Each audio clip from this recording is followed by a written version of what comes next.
ప్రజలారా, ఈరోజు ఏడు సంగమేశ్వరం వద్ద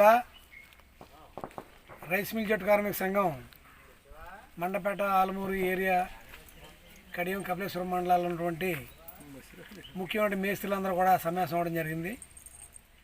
యాజమాన్యాలు 2023 ఏప్రిల్ 1 నుంచి రేట్లు పెంచాల్సి ఉండగా కార్మికుల అలసత్వాన్ని, అజ్ఞానాన్ని, వెనుకబాటుతనాన్ని అలుసుగా తీసుకుని రేట్లు పెంచడానికి ముందు రాని పరిస్థితుల్లో మొన్న 6వ తారీఖున స్టేట్ కమిషన్ ఆఫ్ లేబర్ ముందు చర్చలు జరిగాయి.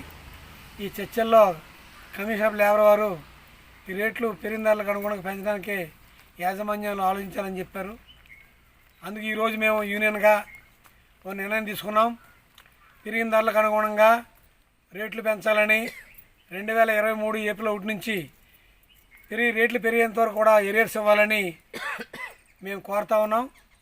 ప్రభుత్వం ఈరోజు జగన్ ప్రభుత్వం అనేక వాగ్దానాలు ప్రజలకు ఇస్తూ ఉంది. కానీ ఇక్కడ కార్మికుల్ని ఆదుకోవడంలో, కార్మిక హక్కుల్ని మండపేట రైస్ మిల్లులో అమలు చేయడంలో విఫలమైందని మేము ఆరోపిస్తూ ఉన్నాం. ఈరోజు అన్ని రాజకీయ పార్టీలు కూడా ప్రజల దగ్గరికి వస్తూ ఉన్నాయి. మీకు అవి చేస్తాం, ఇది చేస్తామని చెప్తూ ఉన్నాయి. ఆల్రెడీ ఎన్నికల ప్రచారం అప్పుడు మొదలెట్టి మేము కోరేది ఏంటంటే, మండపేట రైస్ మిల్లులో కార్మికులు వేలాది మందిగా పనిచేస్తూ ఉన్నారు. ఇది ఒక పెద్ద సమస్య. ఈ సమస్య మీద మీరు మాట్లాడాలని రాజకీయ పార్టీలకు విజ్ఞప్తి చేస్తూ ఉన్నాం.